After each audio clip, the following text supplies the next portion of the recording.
सच्ची लगन और मेहनत का रास्ता अपनाएं तो कामयाबी आखिरकार मिल ही जाती है। आज हमें एक ऐसे शख्स मिले हैं जो लगातार 15-16 साल से सरकारी नौकरी के लिए प्रयास कर रहे थे।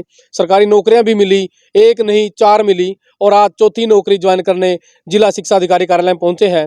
हम उनसे बात करेंगे कि क्या विजन था शुरू से, किस लगन के साथ उन्होंने मेहनत की और आज वो यहाँ वरिष्ठ माध्यमिक स्कूल तक के बच्चों को पढ़ाने के लिए बतौर अध्यापक यहाँ ज्वाइन करने आए हैं। नमस्कार जी।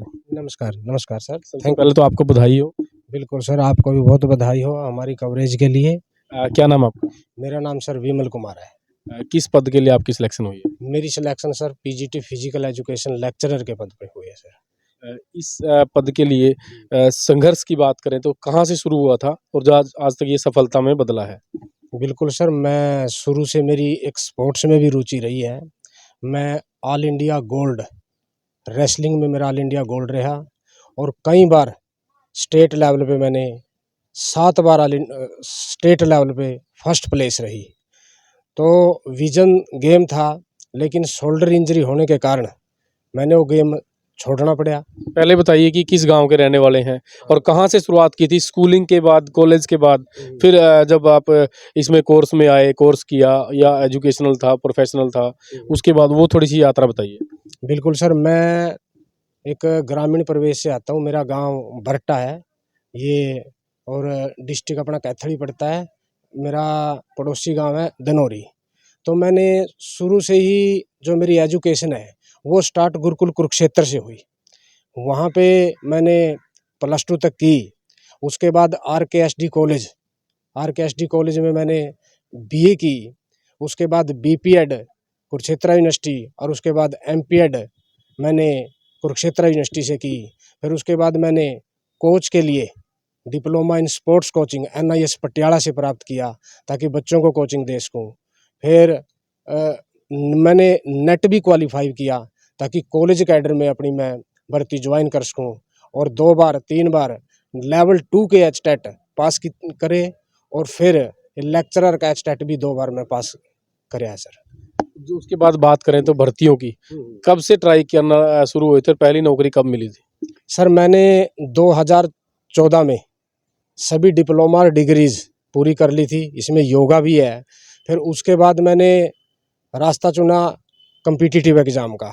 स्पेशल मैंने अपना फील्ड चुना कि मेरे को मास्टर लाइन में ही जाना है। तो सबसे पहले मेरी ज्वाइनिंग एक कॉन्ट्रैक्ट बेस पे एक वोकेशनल टीचर हुई थी जाखड़ में। फिर चंदाना में मैं वोकेशनल टीचर 2 साल रहा। फिर उसके बाद मेरे को डी ग्रुप में मैंने अप्लाई किया और डी ग्रुप में भी मैं सिलेक्ट हो गया था, पर मैंने वो नौकरी ज्वाइन नहीं की। उसके बाद हरियाणा क्लर्क की नौकरी के लिए अप्लाई किया, उसमें मेरी सिलेक्शन हुई। फिर मैंने उनके साथ साथ ही पंजाब में भी क्लर्क की सिलेक्शन जब हुई, ज्वाइन कर लिया था आपने उसमें? नहीं सर, वो जब मैंने पंजाब में फार्म भराया था, वो साथ ही साथ दोनों रिजल्ट लगभग आ गए थे 10 दिन के अंदर ही। तो मैंने ये नौकरी ज्वाइन नहीं करी जो अपनी क्लर्क हरियाणा क्लर्क की, तो मैंने उसको प्रेफरेंस दी और मैं as a DP physical education Punjab में लग गया। कहाँ पंजाब में? मेरी ड्यूटी पहला करीमनगर रही है और उसके बाद जिला पटियाला नज़दीक ही पड़ते थे वो भी अपने पास ही। फिर उसके बाद मैं लगातार प्रयास करता रहा। उसके बाद मेरी यहाँ पे लेक्चरर में भी सिलेक्शन हुई है सर। ये फॉर्म कब भरे थे और कब रिजल्ट आया, लेक्चर कब सिलेक्शन हुई है? ये फॉर्म सर वैसे तो 2019 से निकले थे फॉर्म लेक्चरर के। उस टाइम वैकेंसी 241 थी। फिर दोबारा 2022 में भी निकली। फिर वो दोबारा फिर रीएड होके जुलाई 2023 में कम्प्लीटली फार्म निकले और इनका जो पेपर है वो 17 सितंबर को हुआ और आज लास्ट ज्वाइनिंग है। तो अब आपकी सिलेक्शन कैसे हुई, कहाँ तक के बच्चों को पढ़ाएंगे? तो मेरी सिलेक्शन लेक्चरर के पद पर हुई है सर। तो मैं 9वीं से लेके 12वीं तक के बच्चों को टीच करूँगा। ये जो आपकी यात्रा रही संघर्ष की, आपने इतना संघर्ष किया, तो इसमें जो आपके मेंटर रहे हैं उसके बारे में बताइए। किसने आपको मार्गदर्शन किया, फैमिली बैकग्राउंड से कैसे मदद मिली, परिवार से कैसे मदद मिली? सर रियल में क्या है कि मेरा जो परिवार है वो पढ़ा लिखा नहीं है, वो मेहनत कश लोग हैं, खेती बाड़ी करते हैं। तो वो ही मेरे को बताते थे, टीच करते थे कि भाई हम खेती कर रहे हैं, इसके अंदर कोई आउटपुट नहीं है, तो आप जॉब की तैयारी करो, चाहे कुछ भी करो, आप खेती ना करो, खेती तो मैं भी संभाल लूँगा। इसमें मेरा जो बड़ा भाई है कमल कुमार, उनका बड़ा रोल रहा। भाई खेती तो मैंने भी करके देख ली, मैं भी उनके साथ रहता था, तो मैंने वो सारी आउटपुट देखी। उसके बाद मेरे को लगा कि पढ़ाई ही एक ऑप्शन बचेगा, क्योंकि मैं गेम में भी रहा।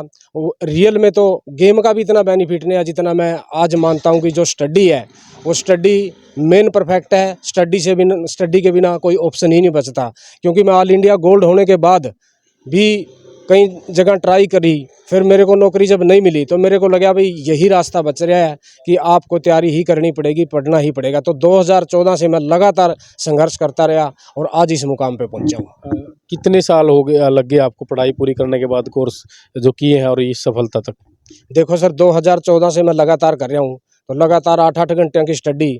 आज 2024 है, तो 10 साल लगातार कंटिन्यूटी मैंने रखी है। शुरू में असफलता भी मिली है, पर हम प्लेयर हैं, हमारे को ये पता था कि प्लेयरी लाइन में भी जो भी लोग जीते हैं, मैं ऑल इंडिया गोल्ड रहा, तो मेरे को पता था कितनी बार असफल होकर वो मुकाम हासिल करे है।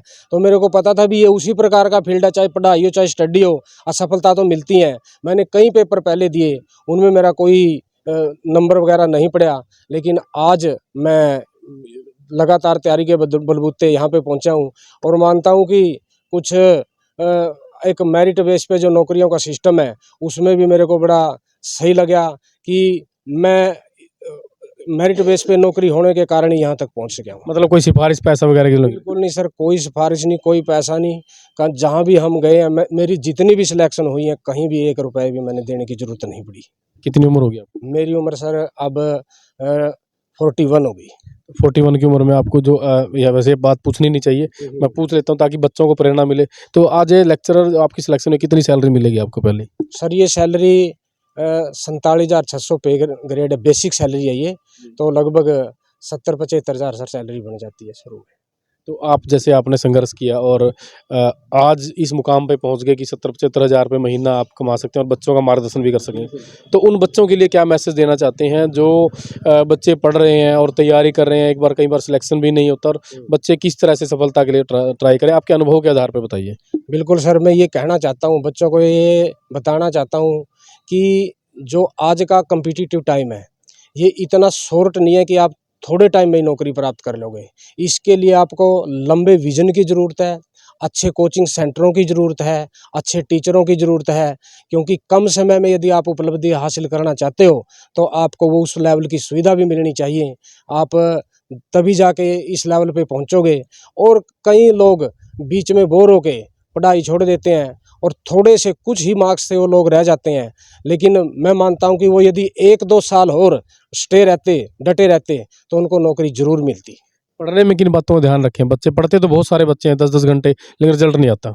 सर इसके लिए हमारे को खुद के अपने हैंड राइटिंग नोट बनाने चाहिए, और मान लो कोई चीज़ याद नहीं हो रही, उनको अपने दीवारों के अंदर पोस्टर लगा के छोटे छोटे अपने कमरे में अटैच कर लेना चाहिए, कोई डायग्राम बना लेने चाहिए।